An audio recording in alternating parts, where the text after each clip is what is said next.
Hello and welcome to a new episode of the Ice Cream for Everyone podcast. I'm your show host, Willem van der Horst. Just as a quick reminder, before we go ahead with the rest of this episode, if you enjoy this show, don't forget you can find out more ice cream goodies on the website. That's www.icecreamforeveryone.net. Everything spelled out, ice cream for everyone and attached.net. There's the blog I regularly write new posts for that tend to be marketing-ish, revolving around marketing and media. There's also the Ice Cream Sunday email newsletter. I really encourage you to sign up to that. It's a news story I write, generally kind of based on a personal experience. There's a variety of different topics. The last one I wrote was about comedy inspiration. I wrote another one about why I really love theme parks. I wrote one about Paris. I wrote, one about my trip to New York when I was 19. So there's that. If you prefer Twitter, you can also find me on Twitter and ask me questions or give me feedback for the show. My handle is @HippoWill. You can also leave comments on the blog post that is attached to this particular podcast episode, of course. Enough of the shameless promotion. This is our third episode, and it's going to be a great one coming up. I recently caught up with my friend Hugh Garry in London. Hugh is an award-winning media professional. He's a director at Storythings. Storythings are a studio that develop new ways to tell stories. And they also organize a yearly event in London, a conference called The Story. The next one's going to be on the 19th of February 2016. I already have my ticket. I'm looking forward to it. You join. I think there's still some tickets available. So, but they're going quick. So I would recommend checking it out. There's going to be the links on the show notes. Before that, Hugh had a long career as a creative producer with BBC Radio 1. And before that, during at the same time, he was also a DJ. I met Hugh a few years ago while on a trip to Tanzania with an organization called the Great Football Giveaway. We talk about that some more in the podcast, and we talk about some other of his trips and travels and his adventures, so I'm not going to give too much away. Suffice to say, there's great stories in this episode, and enjoy it.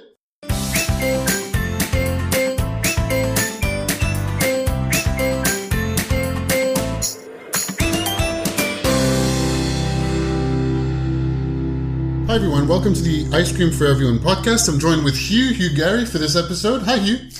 Hi Willem, how are you? I'm doing good. Thank you very much.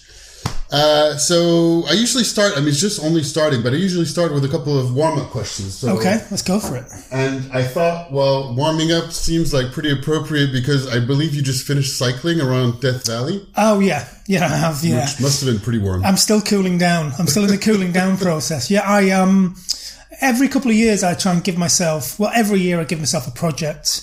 And this year's project was to cycle from LA to Las Vegas via Death Valley. So It's about 700 kilometers in total. We cycled on average between about 60 and 70 miles a day. And unfortunately, we timed it to come at the end of summer. But we had no way of predicting that California would have its biggest heat wave in years. Oh so whilst we expected the temperature to be in Death Valley around about 100, it was 110 most days. And how much is that in Celsius again? Oh, I can never do those calculations. Is it like 40? Oh, yeah. Plus 40 is 43, 44, something like that. And every day the weathermen on the news would say, the end of the heat wave is near, the end of the heat wave is near, and the end of the heat wave came on our very last day as we cycled into Las Vegas. And it ended with these incredible storms, literally the day that we got into Vegas. So we managed to avoid the storms, but when we watched the news later that night, the storms had literally created these mudslides on the roads where we just cycled on. And literally some of the roads have only just opened. This is a month ago. They've only just reopened. Yeah. There was pictures of Arctic trucks drifting away in these mudslides. It's incredible. It's just this crazy week when the weather had gone from 110 to these crazy, crazy storms. Oh, wow. But yeah, it was good. It was good fun. So did you have training before doing that, or...? I just trained myself. I literally just got on my bike. I go to the gym quite regularly, so I try to keep fit, but I just stepped up my cycle training. And then I got a back injury about 3 weeks beforehand and decided not to cycle anymore until my bike trip, in case it actually, completely put me off my trip. Wow. So I had to kind of regain my fitness a little bit on the first few days, but, it's good fun. Yeah, definitely. So I should say I do something every year, and the very first thing I did was going away to Tanzania with you. I was just going to ask, because that's where we met in the first place. So we went to Tanzania with a charity called the Great Football Giveaway. Do you want to tell us about it? Yeah, it was, I was sat staring at Twitter one day. It was 2010, World Cup year in Africa, South Africa. And someone that I follow on Twitter, Neil Perkin, had tweeted, does anyone want to come to Africa to give footballs away? And I don't think I've ever responded as quickly in my life. I literally, probably within 3 seconds of seeing the tweet, just said yes. And it was just very instinctive. It sounded like a really brilliant thing to do. For the simple reason being is, I come from quite a large family. There's 6 of us. And when we were young, we grew up in, we didn't have much money. We brought up in Moss Side, Manchester. My dad had a stroke at a very early age, so there was very little money coming into the house. Mm. But one thing me and my brothers always had was a football. It was all we needed. We knew that, it's all we needed to have fun. So just the idea of this piece of plastic bringing joy to people who didn't have much was the impetus really for me to say, wow, this sounds like something that I could do that could really bring smiles to people's faces. And that's what we did. So we rocked up in Tanzania, and I met you at Dar es Salaam airport for the very first time, and all the other people that, we met there I'd never met before, and made, some friends for life. I keep in touch with all of them, and it was just a really, really brilliant thing to do for so many reasons. It was a mind-blowing, just amazing experience to be going out there and giving footballs to kids out in the bush, in the southeast of the country we were, in places that are, so the area was chosen, if I remember correctly, because it's not somewhere covered by a lot of charities, but it's extremely poor. Mm. And we were just like given 2,500 balls, like netballs and footballs, and just with barely any instructions. Yeah, literally just rocking up into schools or villages and saying, hey, we've got some footballs, and just watching thousands of people come running from their house. And it got quite scary. The very first time we rocked up into a village got really, really scary, didn't it? Yes, because we had no idea what we were doing. We hadn't really prepared. It was a Sunday and everybody was out on the street. We almost got mobbed. Mm. And we saw, if I remember, like there was adults like stealing the balls from the kids where they were supposed to be for the kids. And then from there we learned. I mean, we just figured out we jumped into the car quickly and sped off because they were banging the windows and shaking the car. But yeah, it was a really, really brilliant thing to do. And every year I've tried to do something that kind of pushes me out of my comfort zone, gets me to... I always think it's really important to have something planned, something to look forward to, something short term and something long term. So something to look forward to this weekend, but something to look forward to in 6 months' time. And that was kind of the first thing. I've done quite a few things since. I've done some bike rides and went back to Tanzania with Darren and things like that. But yeah, it's good to do. So generally, do these projects of yours involve like traveling a lot, or not necessarily? Not necessarily. Last year was becoming a director of a company and starting my own company and building a company with Matt Locke from Storythings, rather. It was Matt's company to begin with, and he invited me to be on board with him, and we spent last year just working really, really hard on building the company up. So that was kind of, a UK-based project. Yes. But other things were, so the 2011, I had a job at the BBC, I'd been there for 15 years, and I watched the Stefan Sagmeister TED talk around why it's important to have sabbaticals, and that was one of the few things that kicked me and said, you need to stop working and you need to take a year doing nothing. So I spent a year doing nothing, which was great. I was in a very fortunate position in that there was a round of redundancies coming up, so I had money that I knew that could last me a year, so it became very easy for me to turn down work.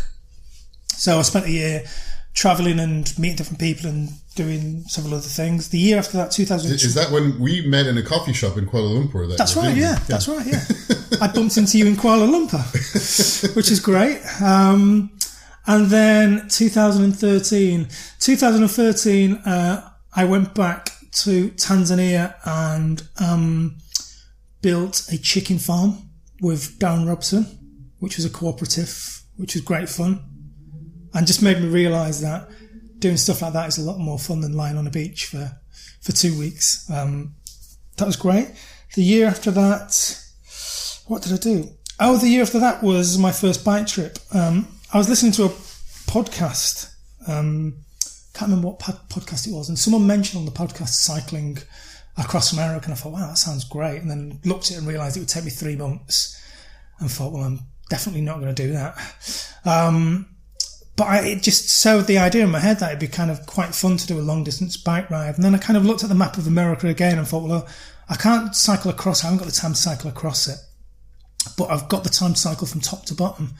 So I looked at a narrow point, and the narrowest point from the top was Chicago and down to New Orleans. Oh, wow. And that took in Nashville and Memphis, and really, really smart places. So I did that. I didn't have a bike, wasn't a cyclist. I bought my bike about 10 days before I went. It got stole 7 days before I went. I had to buy myself another bike 3 days before I went. And shipped my bike over to Chicago and did a bike ride. And that was just incredible. It took me 3 weeks to do, but it was amazing. Just cycling through the most flyover towns in America, the places where no one ever has a reason to go. And it just taught me, it really, really helped me understand America. And that's become kind of a fascination in my life now, just really trying to understand this incredible country called America. Wow. Was that on your own, that bike trip? That was on my own, yeah. Cool. Yeah. Actually, I have a friend who's looking at doing the across east to west, to understand I should do it. So good. Yeah. The funny thing about doing something like that is when I sit at home in England, fascinated by this country, which is America, try to understand it, you can only ever understand it through the lens of something or someone else. Yes. You know, and that lens more often than not would be through Jon Stewart or John Oliver. Yeah. Or the lens might be through the window of a car as you're driving cross country America or something like that. When you're on a bike, there is literally nothing in between you and that world. So you have to constantly stop and engage with either the people or the surroundings in some way. And you just get really, really close to understanding the things that you've only ever seen on TV and you've made up your own minds. I was just going to say the other main area through which the lens through which we look at America that everywhere is, well, I mean, the brands, the food, the TV, completely, newspapers. So it's always through some other lens. It's not, as you said, the flyover states. I haven't spent a lot of time there, and a lot of people in Europe or elsewhere haven't, generally spent a lot of time there either. One thing that really interested me is, if you think about, as an English person watching TV, a garage sale or a yard sale in America, we don't do them over here, but very popular in America, and you see them on The Simpsons or something like that, and usually it's kind of, hey, you can raise a little bit of pocket money from selling the stuff that you don't need anymore. So you get over there and you're in Chicago, and you're cycling out of Chicago and you're starting to see them, and they're quite cute. It becomes a weekend thing, but the further you get out of Chicago and the further into the country you get, it stops becoming cute, selling things to make a little bit of pocket money for the weekend, to people selling their things because, shit, everything I've got is up for sale and I need your money, so someone please buy something off me. And it goes from being a table to literally people taking all the possessions out of the houses and just spreading them over the front garden every day. So it's not particularly quaint at that point. It stops being quaint, and it gets you thinking a lot more about poverty and how, yes, there's rich and poor side by side everywhere, but seeing how quickly it goes from being quaint to, oh my God, this is people just selling their lives is kind of fascinating. And also, I've always kind of said that, not I've always said, but since doing these trips and trying to understand America a lot more, you realise how much of it is like a third world country. And what I mean by that is, so when we were in Tanzania, I remember taking this photograph of a kid holding, remember they used to wrap bin bags up and pieces of plastic bag up and use them as footballs. There was I took a photograph of a kid holding one in front of a wall which had been painted. It was an advertisement of Cristiano Ronaldo, but it was hand painted. And I kind of really liked the fact that it was hand painted because it was just the aesthetic was really interesting. But obviously everything's hand painted there. You know, if you own a shop, you don't get a sign right. You just paint it. You hand write it yourself. And obviously, as we drive from city into country in Tanzania, we go from brick buildings to to mud huts. And I started to notice that we were going from brick buildings to wood buildings to trailer parks. And the number of trailer parks I would pass on a daily basis was like, really? How many people actually live in trailers? And the local businesses went from having sign-written, printed signs to having handwritten signs hung up outside, and it was just... this is what I mean by really kind of view America. Yeah, not seeing it through a lens of anyone else, but really just kind of experiencing it yourself. And because these places that I was seeing, there was never a reason to go to these places, then I would never have known that. So yeah, cycling through places that I've got no right to even have a name on a map, they're that small, is kind of, it's interesting and fun and To meet good people on the way. Always good people. Yeah. Always, very few negative experiences. Had a negative experience on my first day in LA. Oh, really? I mean, literally 20 miles outside LA. First couple of hours of my trip this time. We'd kind of planned it badly this time. I was kicking myself. My New Orleans trip, I had everything planned right. This one, we flew in the night before and decided to take off first thing next morning, when really I should have given me a day to settle and to buy all the little things that I needed to do, such as a SIM card and tear gas. Right. Okay. Tear gas. Why do you need gas of any kind? Well, on my last trip, on my first day, I was speaking to someone in a sandwich shop. He saw I was wearing cycling gear and he said, I cycle a lot. Where are you heading? And he says, just down that road. I'm heading down there now. He says, can I just warn you, there's lots of farm dogs down there. You'll need to be careful. So I was like, what do you mean? He says, they'll go for you. So I said, what can I do? And he says, well, buy some CS gas, buy some pepper spray or something. It's like, where am I going to get that from? And it's Joe's gun shop across the road. So I literally across the road is Joe's gun shop.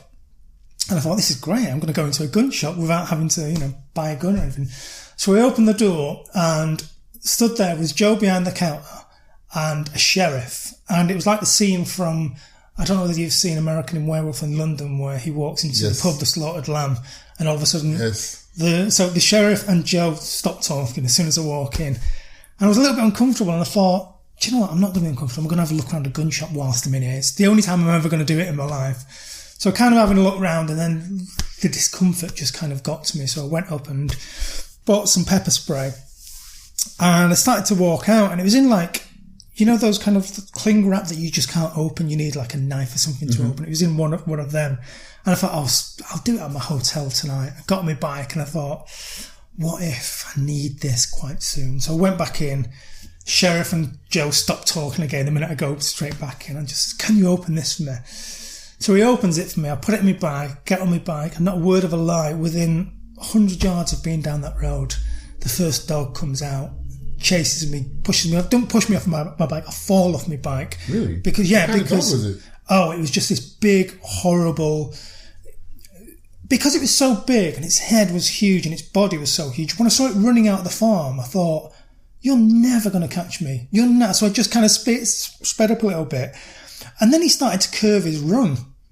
And I thought, oh my God, not only are you going to catch me, but you're cutting me off in front, which kind of, as he got close, I'd put the spray in my bag because I just thought, it'd be easy to get to. And when I really needed to get to, when you're panicked and, there's a dog jumping at it, I couldn't. So I fell off my bike and just had this standoff with the bike in between me and the dog for about 5 minutes. And eventually I managed to get the pepper spray out and squirt at the dog. He was growling and gnarling? Oh, he was going nuts. Oh, really? Literally just growling and gnarling and dribbling. And I'm just stood there with the bike held up between me. Oh, my God. And there was one time that I just shook the bike in front of him and stamped my foot. Yeah. And he looked at me as if to say, oh, you shouldn't have done that. I'm going to get you now. So yeah, it was terrifying. So anyway, going back to my LA trip, on the first day, the plan was get up early, buy a SIM card for the phone, buy some pepper spray just in case we get into any kind of trouble, get on the road as early as possible. But it took us quite a while to get our bikes assembled that morning, and I was just so conscious of the midday sun. So we just said, let's get on the bikes and we'll pick this up on the way. We're bound to pass somewhere that sells these. And we didn't. And we got to just the point where LA stops being a city and starts becoming hills and desert and what have you. And we stopped for lunch and we just parked our bikes outside this shop which sold sandwiches and stuff like that. And the minute we got off our bikes, two kind of hoodies come up to us and like, hey, nice bikes. How much are they worth? And I was like, oh my God, I can't believe this is happening. Can't believe it. So I was trying to engage them in conversation, do you like cycling? Yeah. Have you got a bike yourself? And he's like, oh, what's that? And I had a GoPro and my iPhone on the front of mine, and my friend who came with me on this trip, Vinny, had a Garmin on the front of his. So they were like, what's that? What's that? What's that? And I was just waiting for the moment when, they just took them off us, because I didn't have my pepper spray. There was nothing I could have done about it. And then the shopkeeper came out. There was a sign on the window saying no loitering, which we should have taken as a sign. Maybe this isn't a good place to stop. He came out. He obviously knew there was something going on. And one of these guys said to the shopkeeper, sell me a beer. So the shopkeeper got, yeah, okay then. So they disappear into the shop. And as they disappear into the shop, the other guy starts trying to take my friend's Garmin off the front of his bike. And it's kind of quite tricky to take off. It looks like it should just slide off, but you've got to twist it. So I was like, yeah, mate, don't do that. The next thing, the guy's gone in the shop, comes running out, shouting to his mate, run, I've just robbed the shop. And he'd taken the shopkeeper in to hold the shop up. So he's gone in, held the shop up, taken the till, just run off. The pair of them just took, and me and my friend just looked at each other, just completely bewildered by what had happened. And then poor old shopkeeper comes out and looks at us, doesn't say a single word, just shrugs his shoulders as if to say, it happens every day. Me and my Finny just went, let's get out of here, jumped on our bikes and just cycled off. And that was literally within 2 hours of leaving LA. So yeah, we nearly got into some serious trouble, but thankfully the poor shopkeeper took it for us. So, wow. I can't remember why I'm telling that story. No, well, we were talking about, I asked you about good people and whether you met good people. And oh God, yeah. Great people, really. So we talked about the evil dogs. So, like any country, there are good people and bad people. Yeah, we were just, very lucky to mostly have met really, really good people. Yeah. And people are just genuinely interested in what you're doing, and they want to have conversations with you about why you were choosing to do such a thing. And, yeah, of course. Yeah. So backtracking a little bit, if we go back to the beginning of your career, you said you're from Manchester and grew up in a poor, and that you worked for a long time in the BBC. So where did you? I don't know. How did you grow up, and what interested you, and what led you to work at the BBC? Tell us a little bit about getting there. So I've got 3 kids, and I always say to them that it doesn't matter. You don't have to be the best at anything in the world. Okay. One thing that you can do, which will take you a long way, is just be nice to people. It's something I just try to drill into them. Just be nice in any way whatsoever. And in a strange way, it's how my career has happened. It's not I don't consider myself particularly bright or brilliant at anything. I've always just tried to do a really, really good job and just try and be nice to people along the way. And I think my job at the BBC started as a result of me being nice. Way back I used to be a DJ. I was a DJ for 20 years, ran my own club nights. Yeah, I knew that I was still DJing when... That was a point I wanted to talk to you about, but I didn't know when you started DJing or how it happens. Okay, so... backtrack a little bit more then. Yeah. So I think it was 1995, I was DJing at a club in Manchester, and someone walked past the DJ box and looked in, and I spotted them looking in, and I said hello to them, and they walked past, and they came back a little bit later on and said, excuse me, can I ask you a question? It's like, yeah. So why did you say hello to me? So I was I was just being nice. And he was like, do you know, DJs, they're not normally nice. They're normally quite moody people. If you go up and ask them to play a record, they don't. They never smile. They're always this, they're always that. I was like, I try not to be like that. And he says, I work for the BBC and I'm doing a feature on DJs at the moment. Can I interview you during the week? So I said, yeah, not a problem.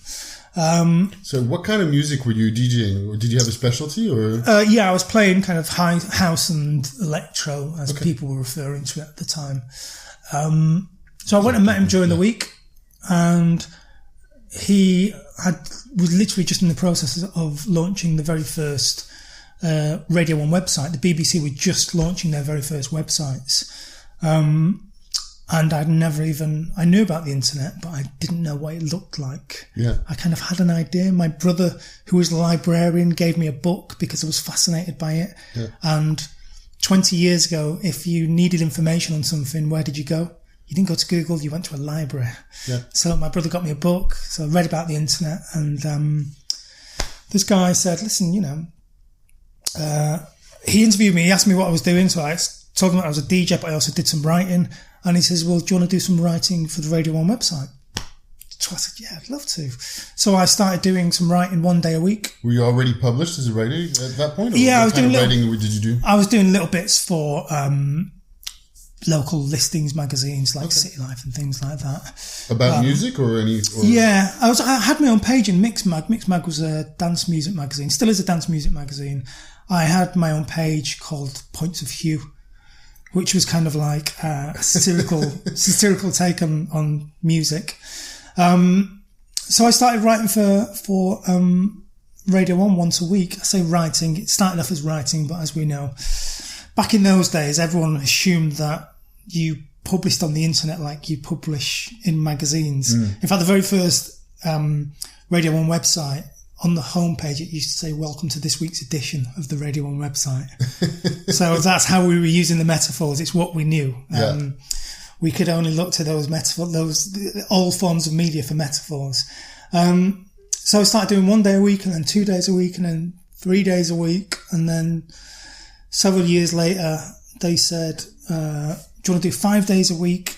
I was living in Manchester at the time, working out of my flat, because I was only doing 1 day a week.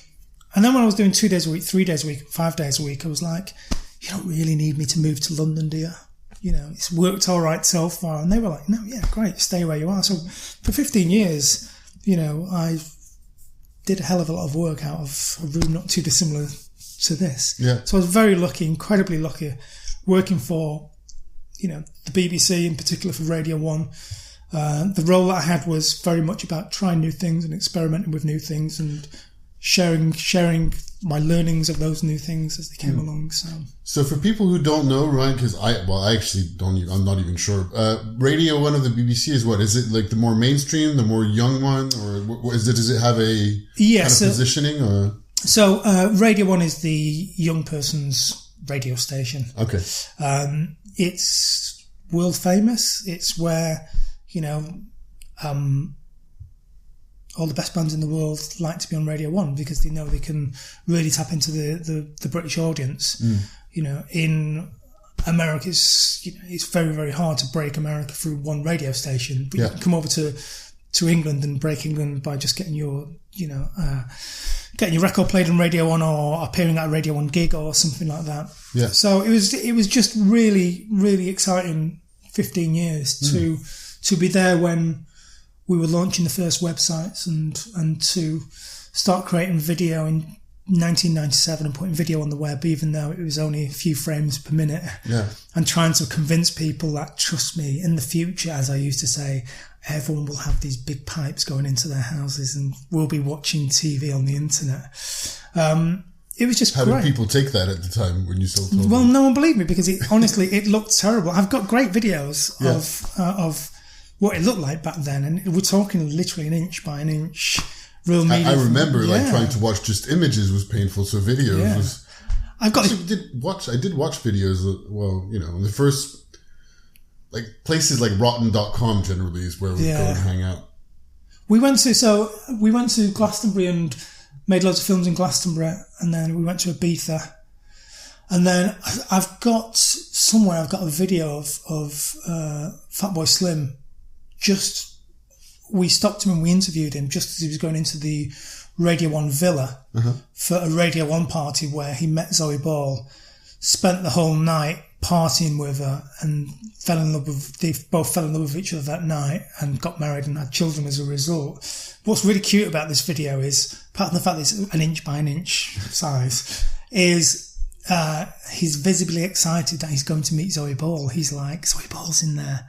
And it's just really cute. It's just one of the videos that I remember filming that time. But yeah, making videos, putting them on the web, no one being able to watch them. But, we got our learnings and, so I was very lucky to have that kind of role where I could experiment and there wasn't a pressure. There wasn't an ROI. There wasn't, it's a public service broadcaster. We were there to try these things and understand them and to share the learnings. Yeah. And then after the BBC, so did you change jobs at some point in the BBC as well? No, I stayed at Radio 1 for the 15 years, but over the time my role became a little bit more about helping other networks and other parts of the organisation understand this new world that had come along. In 2007, I made a film called Shoot the Summer, which doesn't sound radical in any way now whatsoever, but it was shot entirely on mobile phones in the days of Nokia, so it was pre kind of iPhone, and I went to loads of festivals with a bag of Nokia N95s and handed them out to people and said, film the festival from your perspective, but give me that phone back on Sunday. And believe it or not, we got all the phones back. We didn't lose a single phone. And we made a feature-length film, which was screened on a big cinema screen. And you won an award for that, didn't you? Yes, I did. Yeah, won a couple of awards for it. Cool. And so the film itself was just the perspective of the whole festival from all the different mobile phones? Was that a voiceover or story behind it? No, it was literally festival from people's perspectives. Cool. So Ben at the Cambridge Film Festival, filming whatever he got up to that weekend, and someone else from Creamfields filming whatever they got up to that weekend.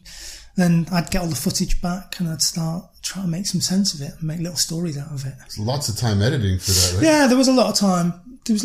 But, it's really interesting because I remember us talking afterwards, doing quite a few TED Talks and things like that. And the really interesting thing about doing that was I was working with an editor who had done a lot of TV, really brilliant editor, but he kept correcting things because people just naturally didn't film landscape. They filmed portrait. Yes. So in the edit, he was trying to correct it. He was trying to close in so it looked landscape. And I had to say to him, leave that. I don't want you to change that. I want you to keep that in because that's just the language of how people will go on to make films. And it's just really interesting now how people are experimenting with, like I read something the other day that the videos that I viewed most on Facebook are squares. So really? It's not landscape, it's not portrait, it's squares. Because they're kind of Instagram videos? Or? Well, I think possibly because I'm a little bit obsessed with attention. I think psychologically people instantly assume that's an Instagram video or it's a Vine, so therefore it's only going to be 7 or 15 seconds long, however long the Instagram videos. So you naturally will just go, I'll give this one a go because it's not going to be a 2-minute video. I might be completely wrong. I don't know what the psychology behind it is, but that's what the data says, that if your video is square, more people will watch it. Really? Yeah, it's fascinating. I hadn't heard that one. All right, cool. So then you transition, because it was interesting, you're talking about attention, and you were just talking about attention a little bit before, and I believe that's one of the things that you look at a lot or talk about a lot at Storythings. Yeah, very much so. I think you have to have a little bit of an obsession about attention, because it is how we get attention has just completely changed, and I think how people manage attention is really, really fascinating now. So that's an example of how people manage attention. When you're scrolling through Facebook now, you're making decisions on how much attention you want to give something. So you might be making a decision. If it's a square video, I will watch it because I've only got up to 15 seconds attention for this video now. When we send out our newsletter, I always put in brackets how long it will take to watch a video or how long it will take to read an article. And to give you an example of how we have to manage our attention has changed, I only now read the internet on a Thursday. And what I mean by that is, you, like me, I can guarantee you, like me, and most of my friends will have the same routine of, we will stumble across a link on Twitter, or we'll see it in a newsletter, or someone will send it via email. We'll click the link, a new tab will open, we'll look at it, and we will go, do you know, I'm going to watch that, I'm going to look at that a little bit later. Sometimes we'll read it there and then, but a lot of the time, by the end of the day, we will have 20 tabs open, okay? And maybe we'll read them at the end of the day, I'm not sure. What I started doing about 2 years ago was, I came across this brilliant app called Pocket, which I'm in love with, and, you know, I live my life through Pocket. I've heard of it, I have not tried it yet. So good, so good. So basically you put a little bookmarklet in your browser, and when one of those things comes along, someone sends me a link, I look at it, and then I save it to Pocket, and then I can close that browser tab and forget about it. And then another one will come along and I will save it to Pocket and I'll close that browser tab and look at it later. Then on Thursday, okay, I blank out several hours in the day to just look at Pocket. So I will get my iPad out, because it's an iPad app as well, and I will open Pocket, and I have this beautifully curated magazine of all the things that I didn't have time to read this week. So I have to actually put time in my diary to read these things. But it's a great way of making sure that all the interesting things that I do want to read or watch, I see and don't skip them, because at the end of the day, I just didn't have time. So that's it's a human behaviour, which is a fascinating insight into how we have to manage our attention. It is. In ways that we didn't. You know, our attention used to be governed by the containers in which the media came. So what I mean by that is, you know, an album used to be 45 minutes each side. And the reason they were 45 minutes each side is because if there were 60 minutes each side, the grooves would be close together and the sound quality would drop. So the actual length of an album was determined by, you know... I did not know that. Yeah, completely. The length of a CD is... do you know about the length of the CD? No, go ahead. The length of a CD was... I'm guessing it's the amount of volume data you can put on it, but... No. Oh? The engineers brought the first iteration to, I can't remember his name, the CEO of Sony at the time, and said, this is the CD, this is how big it will be. And he went, that's great, how long is it? And they said something like, 68 minutes. And he went, wait a minute, Beethoven's 72 minutes, and that's my favourite piece of music. You're trying to tell me I won't be able to have my favourite piece of music on CD? And they said, yeah. And he said, well, it's going to have to be bigger. So they made the CDs slightly bigger just to contain a Beethoven symphony. The length of films in cinemas was basically, you know, we average about 90 minutes, because when they started making them, they were like, what's the longest someone can sit in a cinema without being uncomfortable? So the history of our attention for the media we consume is based around the containers that they came in.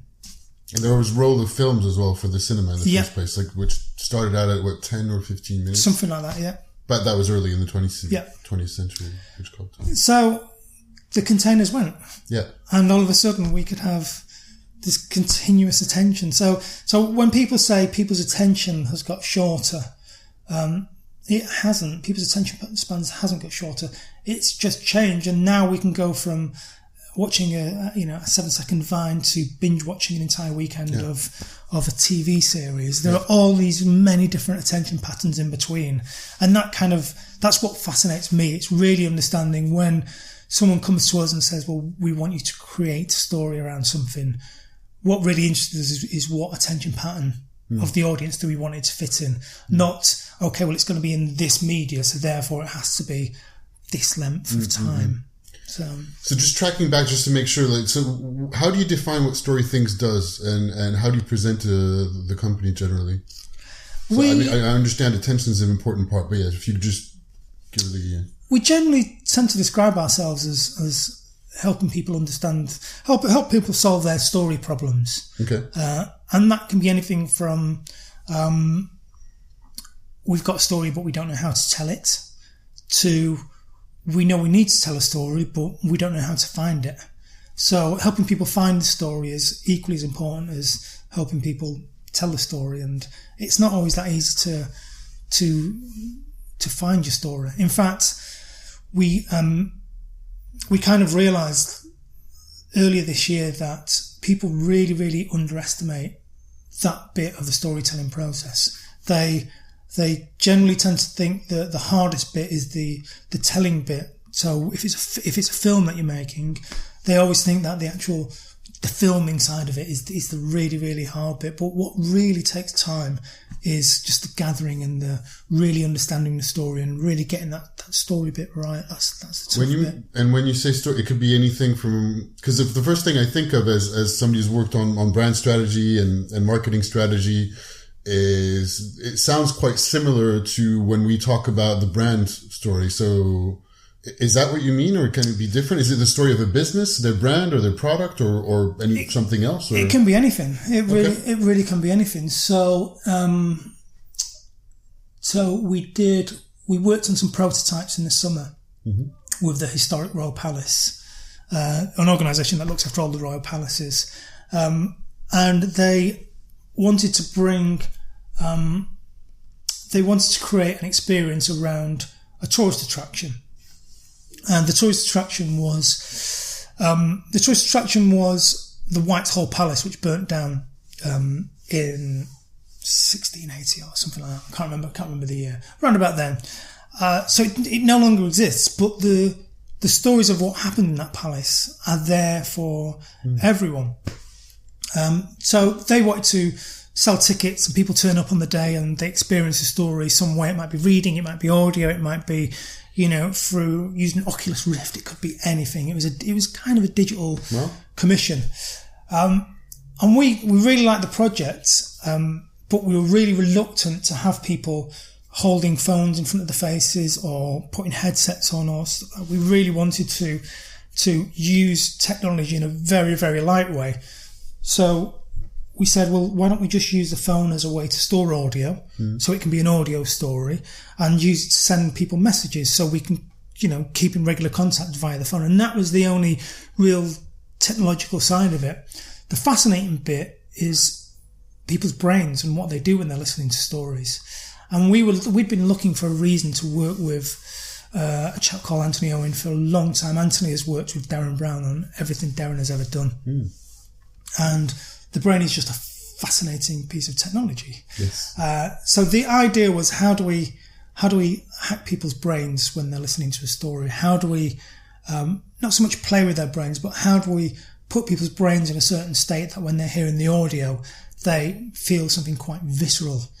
So we brought in some writers, brilliant writer called David Britland, and we took a story that was around at the time, which is a story of a plot to kill Charles II. And we built a story around that. And we built it as an episodic story, so that when you book your tickets the week before to go and see this tourist attraction, we send you an email saying, thanks for booking the tickets. Your visit will be next Saturday. But over the next 5 days, we're just going to send you a tiny clip of a story for you to listen to prepare you for what you hear on the day. Wow. And we used the... working with Anthony and David, we use those clips of audio to prime them for a certain visceral feeling that they will feel on the day. And we basically use certain sounds, certain words as triggers for the emotions that they will feel on the day. Wow. And it was fantastic. It was really, really brilliant. We created a really, really lovely story. We created it in an episodic format, and we had people walking away giving us incredible feedback about how they felt chills in the body, how they really felt the isolation of the person, the main character of the story. They felt cold. They felt slightly scared. Wow. It was fantastic. So that's one kind of story that we do. Another kind of story that we're doing at the moment with a really, really big client is they really want to understand their DNA as a company. They don't know they're not quite sure of what their DNA is. They've been around for 75 years and they really want to understand that, because from understanding it, they know what they need to do to create the best customer service in the world. So we're just spending a lot of time getting people who use the service and people who work there to tell their own stories. And it's a fantastic, fascinating project, but it takes a lot of work just trying to find those stories, really digging into the organisation. So 2 completely different projects. Yeah. Neither of them really about advertising, but both of them using storytelling in fascinating ways. Yeah.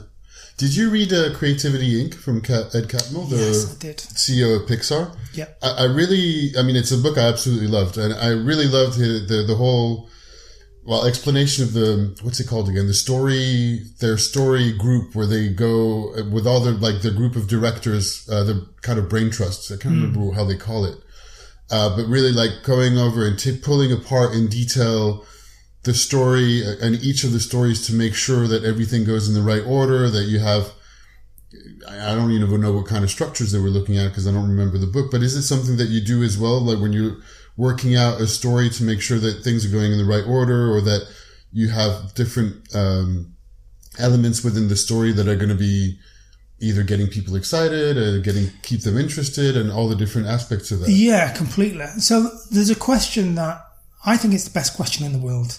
On whatever project I work on, I always ask this question, and the question is, how did it feel, or how does it feel? If you ask that question to someone, you get really, really different answers than just getting someone to talk you through their processes. Once you start to ask people, well, how did it feel? Yeah. And that's what the story is about. Where the conference that we do, that Storythings does, we ask people to stand on stage and talk about a project, but they've done, but specifically we ask them to talk about how it felt to do that. And you get really, really interesting answers. So a lot of the time when we start a project, we're asking ourselves, how do we want people to feel at the end of this story?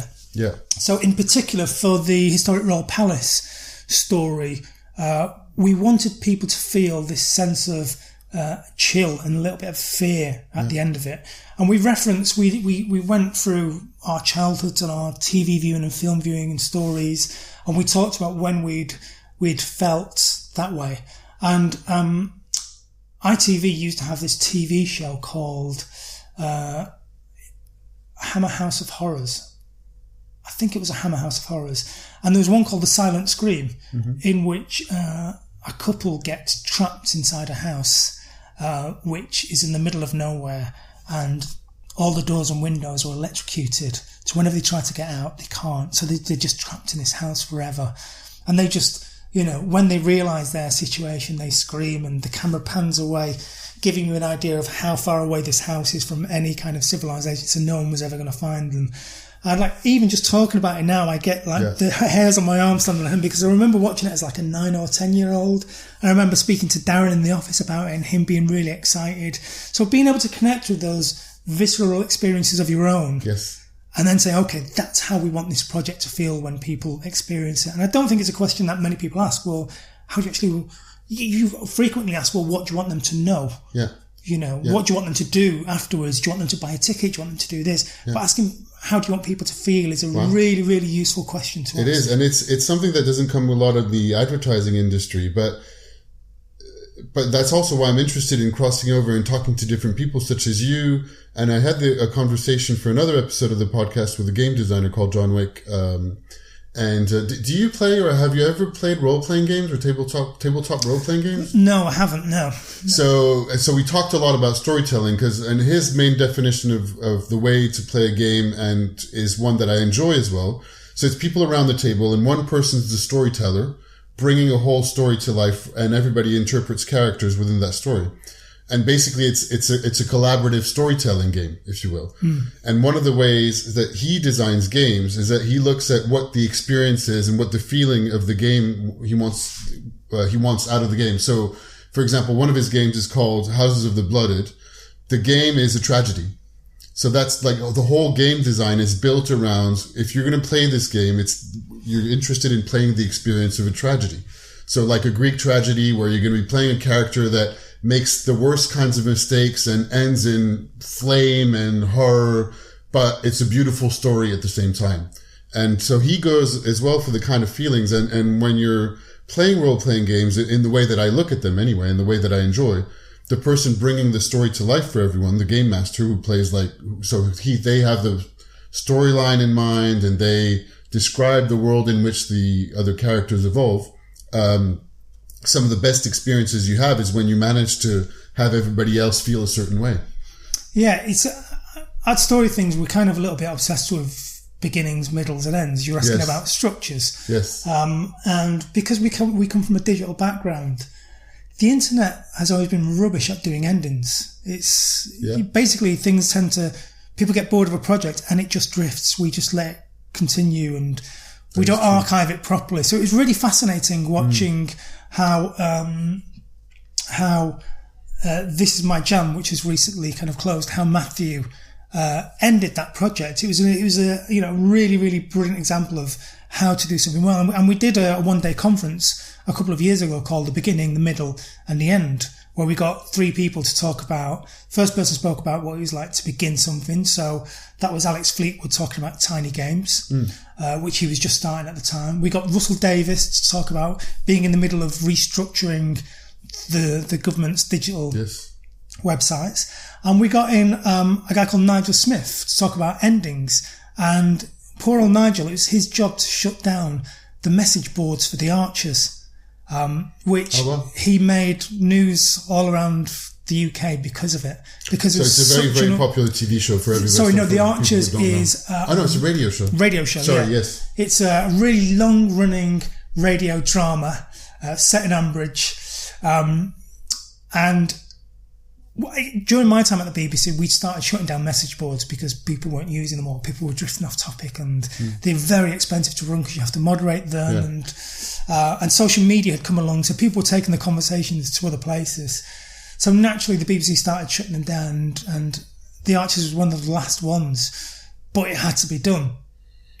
And the uproar was just absolutely incredible. And poor Nigel, he was the one who had to kind of front it all and explain to people.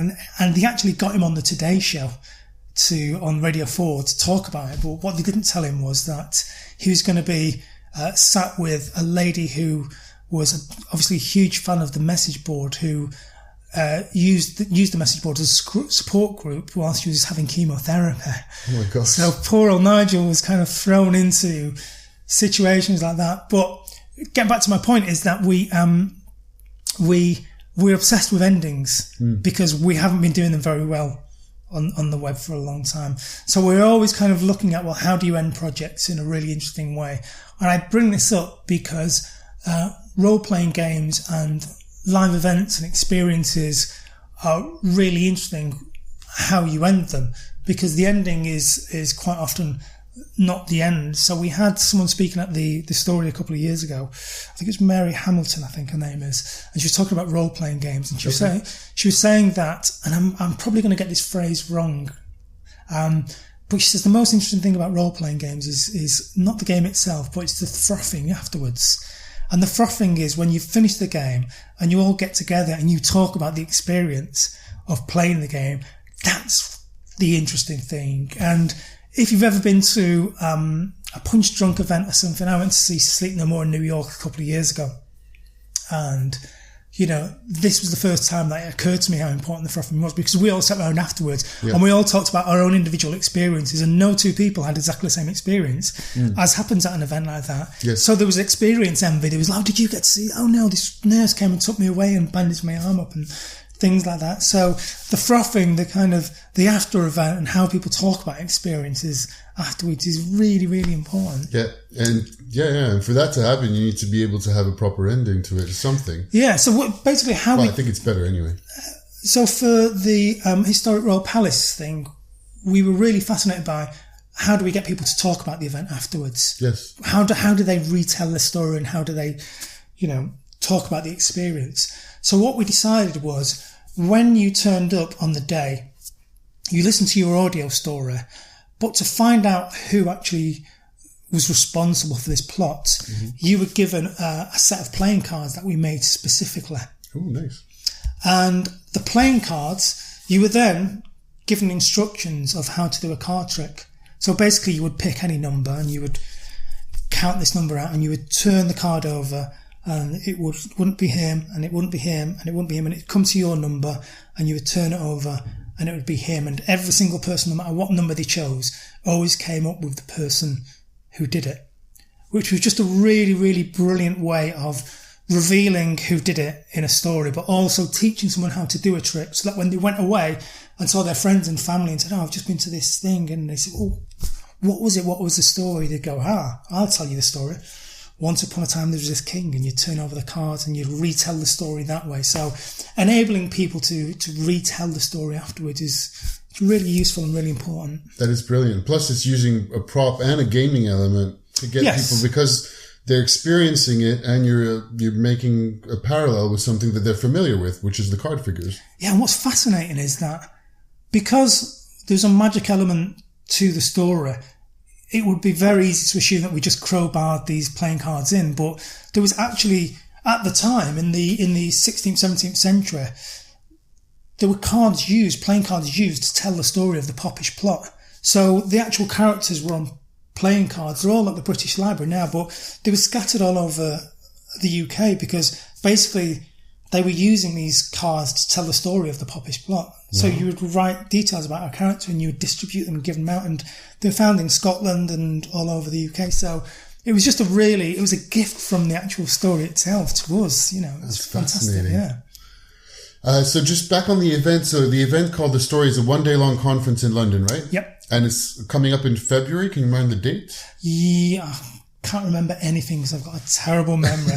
Are there still tickets on, basically? Yeah, tickets still on sale. I'll put the link at the end. Yeah, right? If you could just put the link on. I'll put the link, so it's February next year, and there's still spots available for people in London in February. It's definitely a Friday. Okay. And it's probably about the third Friday in February, I think, but, Okay. We'll put the date down along with all the different links of everything that we've been talking about. Yes, that'd be great. That'd be really good. What else? Well, cool, Dan. So this is the Ice Cream for Everyone podcast. So I usually ask people if they like ice cream. Love ice cream. Oh, awesome. What kind of flavor? Love it. I'm a big Ben & Jerry's fan, and I like their core sundaes, which are really nice. I've never tried those yet. I've not tried it. Oh, man. So when I used to live in Manchester, there was a cinema. That's the one with there's like caramel just in the middle, right? Yes. Yeah. So I used to go to a cinema in Manchester, and obviously it's a franchise in the cinema, the Ben & Jerry's. And I used to buy a core sundae, and they used to say, sorry, no, they'd serve up the core sundae, and I'd wait for them to put the cream on the top, and they wouldn't put the cream on the top, and I'd say, where's the cream? And they'd say, sorry, we've run out of cream. And I'm like, well, it's not a core. So it's like ordering a 99 and there being no chocolate in the 99, And I kept doing it, and they kept saying, no, sorry, it's we've run out of cream. And eventually one day, I had my phone with me and just recorded, the bloke. I said, have you got any cream? And he says, no, we haven't got any. So I says, why have you never got cream? He says, well, to be honest, between me and you, it's just too expensive and the management won't buy it. Right, so I've recorded that. And then I just got into this habit of every time I'd go, I would ask the same thing and I would ask the same question and I would get the same answer. So I had about 10 versions of people from this huge cinema chain saying, yeah, the management can't be bothered buying it. And I was kind of stuck in two minds. What do I do here? Do I go back to Ben & Jerry's and say, here, I can have a lifetime supply now for letting you know this? Or do I go back to the cinema and say, give me a lifetime supply of tickets for the cinema, or I go and tell Ben & Jerry's?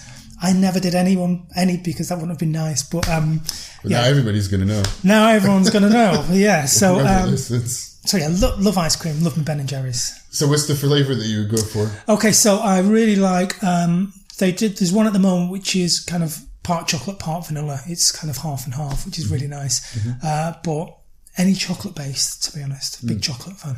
Cool. So I mean, we talked about some of the other topics. We talked about travel.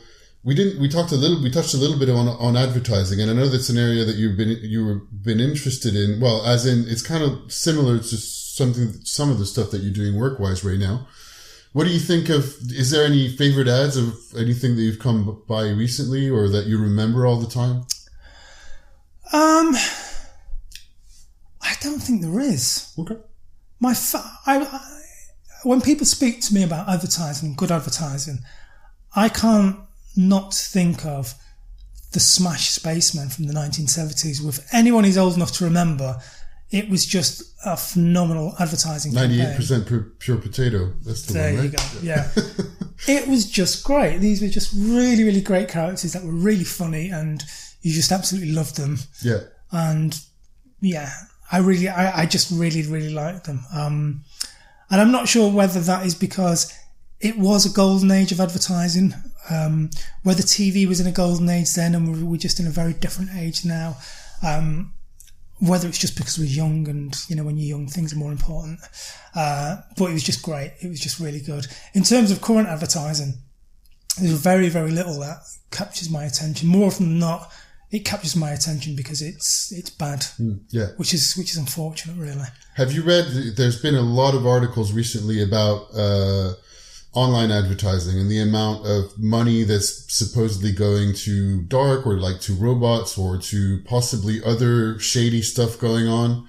Have you read anything about that? Or do you mean money going to bots to get numbers up on how many people are? Yeah, there's either that or some other like in between media companies that are brokering deals and you don't really know where your advertising is going to be published. And at the same time knowing that banners that like, generate almost like no click-through rates whatsoever. And supposedly we don't really pay attention. So on one hand, digital marketing has been built on the fact that there's numbers so we can prove everything or we can show or measure. But on the other hand, well, if you start measuring some of the measurements haven't been appropriate or possibly haven't been appropriate. I don't think click-through rate has ever been like a really good measure of anything. So, maybe the imprint of people watching it somehow gets stuck in their mind or something like that. But at the same time, if it's not actually seen by anyone, because mostly it's like through bots. So like there's a lot of controversy and several interesting articles that have come out. I don't know if you come across anything or have you any thoughts? Or? I think measuring impact is probably the most important thing that we can get good at. Really understand how you measure the impact of advertisements or campaigns of any sort. So managing whether someone sees something is completely irrelevant. Managing whether understanding how they act is kind of more important. And we're starting to do work with we're starting to think a lot more around measuring the impact of what we write and what we produce out there. I pay for an ad blocker now. I think, anyone who thinks that the future is in banners, it's just insane. I'd much rather give Guardian a subscription fee and them not have to get advertising. That's actually another thing is by default, I mean, a lot of people are looking and questioning what the future revenue models are going to be for people that write stuff or people that create content. So there's, people that have started crowdfunding and there's creative projects going through Kickstarter or similar websites. Some newspapers have started charging for money, but generally most of the people are just going for free content. I don't know if there's any thoughts that you have on that side of things, on like the future revenue models for broadcasting? Well, it's a vast topic, obviously. Yeah, and we're fascinated by it, which is why, and this isn't really a plug because we've not nailed it down yet, which is why 12 months ago we attempted to put an event called The Money. So we have the story and we decided, right, let's do the money. Let's get people who are financing their projects in really interesting ways to stand up on stage and talk about how they got money to create so we can all learn and understand. And the irony is that we think we probably charged too much for the tickets. Oh, really? Yeah. We kind of priced it a little bit cheaper than what we would for the story, but then realised that it's a different format. A different format is needed and a different pricing structure is needed. So we are literally just in the process now of really understanding, okay, what is it? And, we have creativemoney.co.uk, which we started producing content and speaking to people and putting articles up there on how they funded projects. So we're going to relaunch that quite soon on Medium. And, so yeah, it's a fascinating, I don't know what the answers are, but I'm fascinated by, what is happening out in the world in terms of how people finance projects. And one of the best books I read last year was Information Doesn't Want to Be Free, the Cory Doctorow book, which is just really, really brilliant. Really, I haven't read it, so great. It needs to go on my reading list. Yeah, it's such a good read on the subject. Okay, great. Really, really good. So yeah, I don't really the only thoughts that I have on it is that it's fascinating, and there is no answer at the moment. There are lots of different answers for different people in different situations. Like I say, I will happily give The Guardian a subscription fee, which will get me discount on live events that they're putting on, and this, that, and the other. So that kind of works for me with The Guardian. Yeah. For another paper, it might not work because the benefits might be different. And did you hear about this startup in the Netherlands that started a model by which they're buying content from all the newspapers, and you pay a subscription to them, and then you can get articles from any of the newspapers that got syndicated. And they're doing really well. Yeah, I believe they're doing really well nationally. So it's an experiment that they're trying to roll out internationally. I really like that one in particular because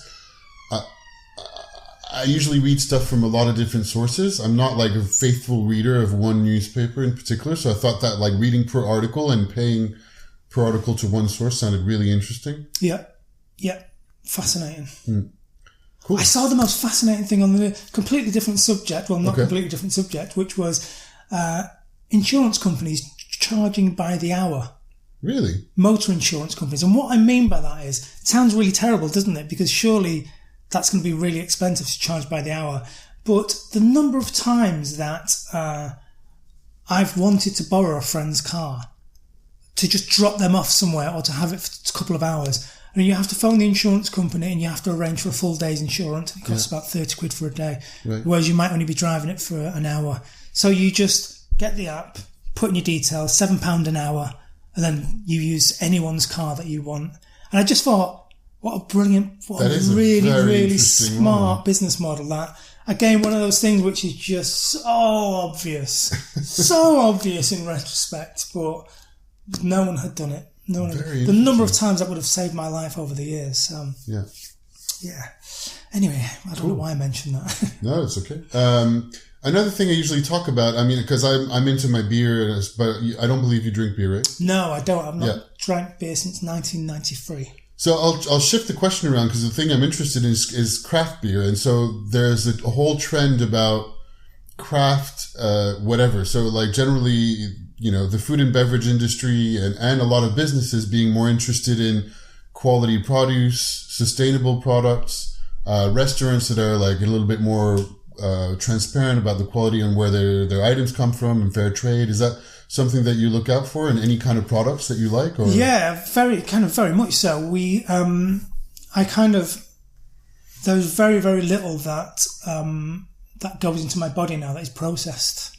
So I'm a vegetarian and have been for 20 odd years, but did have quite a few bad habits, and I still have a few bad habits, but I keep them for the weekend.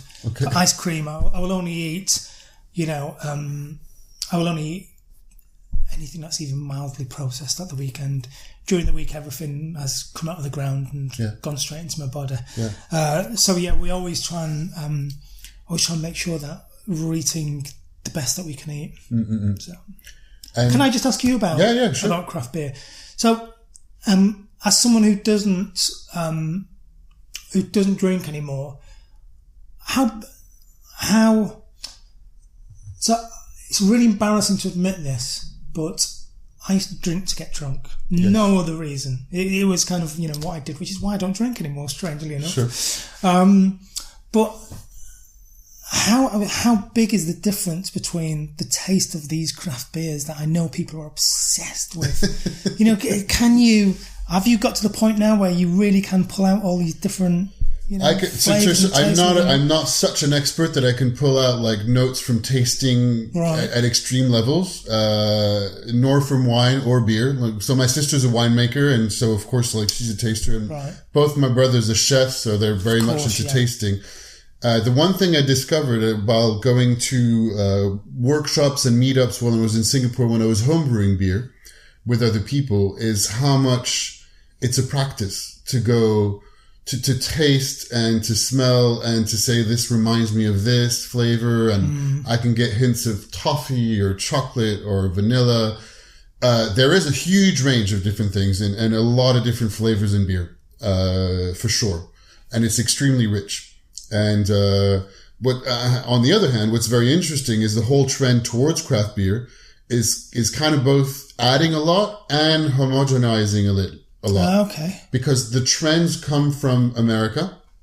Of course, beer comes from mostly Europe, and then, but in the past 20, 30 years, everything coming through and the amount of craft breweries that are mushrooming around London and in the States and everywhere else in the world, that new trend of beer tends to be very American. So they tend to reproduce the same styles of beers. Right. There's a few people going outside and doing different kinds of stuff.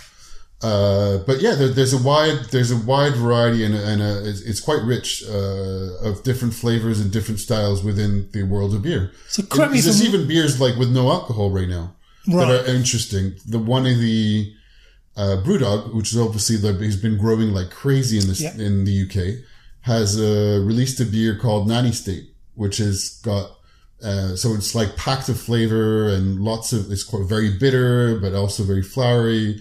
And I think it's just less than 0.5% alcohol. Right. They had to put 0.5 just to make sure to say there's a little bit in there, but. You see, even that 0.5 would worry me. Yeah. Knowing what I used to be like.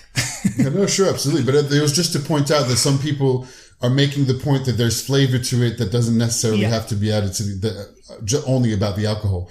Of course, it's a fermented alcoholic drink. So, yes, and I enjoy getting a buzz, but I do enjoy particularly like the flavor of these different beers compared to the run of the mill, the lagers of these days that all taste the same of, the Budweisers and the Heinekens and the Amstels and all that kind of stuff that tends to be the same. And if I'm drinking that, more likely than not, I'm drinking to get drunk pretty much. I mean, maybe it's a hot day and I want to have a pint of something very, very cold. But yeah, there's a lot of different flavors and I appreciate trying beers from different places and you're noticing whether it's been cold, dry hops. So trying to figure out what kind of hops have been added. Does it have more peppery notes? Does it have more citrusy notes, which usually denotes a hop variety from the States where you got to get grapefruit flavors out of it. So there's a project for you next year. There's a project for you next year, which I listen to the Guardian Football Weekly podcast. And one of the journalists on there is, this year he's drinking 365 different beers. Oh, really? Yeah. So maybe that's a project for you next year, right? Maybe. But just like you with the ice cream, I'm also trying to just limit it to the weekends. Limit it to the weekends or limit it in some way because it just, it just makes me blow up. Yeah, but testament to how popular, the craft beer industry is at the moment. Yeah. You can be doing that. So. Yeah, I'll check that out, actually. I don't usually listen to that podcast. I'll check it out, the Guardian podcast. All right, last one. So we talked about a bunch of different year travels, and you had fantastic stories about them. The year that you were away, you went traveling for a whole year that you stopped, or were part of that year anyway. Well, what I did was... I was going to ask, what one of the main highlights of that trip away. So I didn't do it in one trip. Okay. I did it in lots of trips. So I went away, came back, went away, came back. Okay. One of the highlights was probably scuba diving. I'd spoken to you about scuba diving. Yes. And doing that in Bali, which was just absolutely amazing. Really, really fantastic, incredible experience. That was really great. What else was a highlight? I think, do you know what? Highlights for me are really kind of most people's lowlights. I'm a little bit funny like that. Oh, yeah? So I remember taking my kids away to, my two eldest boys. I took them away to Thailand in about 6 years ago. And when they got to 16, I took them on holiday to somewhere quite traditional with, all of us, somewhere like Turkey. And I was thinking, this is probably the last time I'm ever going to get to take them away. Next year they're going to be 17, they're going to want to go away with their mates like I did. So the next year I kind of thought, I'll take them somewhere smart, right? So do you want to go to Las Vegas? So we went to Las Vegas, me and the two eldest boys, and it was great. And then the next year they I'm assuming they're going to want to go to Ibiza with the mates. Like, where are we going this year, Dad? So oh God, that means I need another big holiday. And so for 3 or 4 years, I got trapped in this really big holidays for them.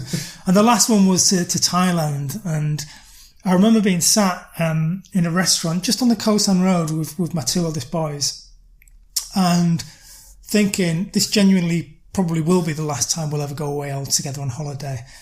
And I was reading, this is going to sound really wanky, so apologies for it sounding really wanky. I've been reading a little bit about a little bit of Proust and Proust, and how memory recall is triggered much more strongly if you associate smells and tastes.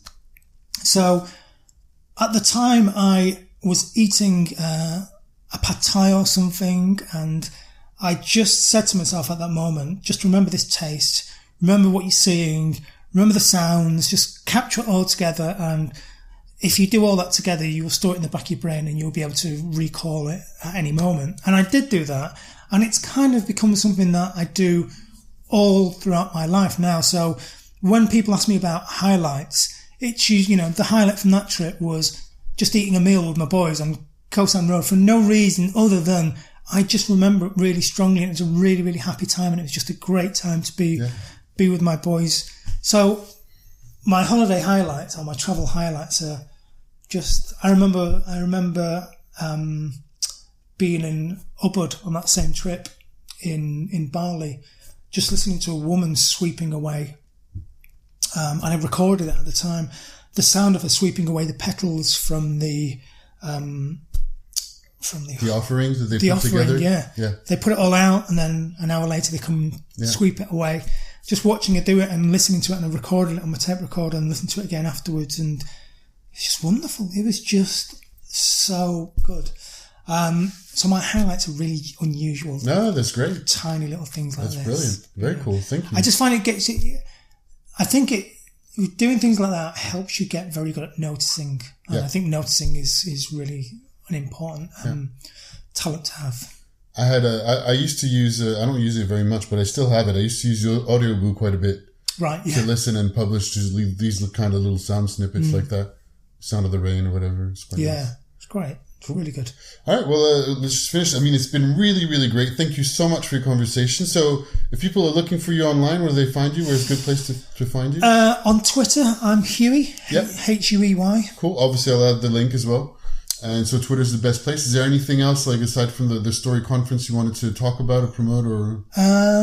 Not really, you know. Right. Not really. It's just lovely to have you around, lovely to talk to you, and it's always an absolute pleasure to reconnect with any of my Tanzania friends. Yeah, thank you. So thank you for asking me. No, thank you for taking the time. It's been a pleasure, and I think it's going to be really, really interesting for other people to listen to as well.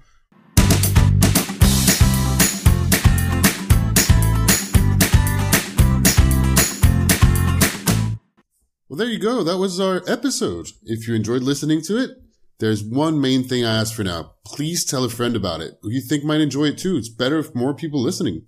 So you can also find more Ice Cream for Everyone goodies to read or to listen to on the website. That's www.icecreamforeveryone.net. All the words spelled out. You're probably familiar with it by now. You'll find more marketing, branding, strategy related stuff on my main blog. And my main blog also has like some events or interesting kind of cultural or artistic things I've been to, some of my travels as well. If you haven't already, you can also sign up to my weekly email newsletter, Ice Cream Sunday. It's separate from my main blog and podcasts. I write a separate story and a new story every week, generally something related to a personal experience or whatever I'm in the mood for that week, really. And finally, if you're looking for some marketing, advertising, branding advice from strategists, well, you know where to find me now. Till next time, and have fun. Bye-bye.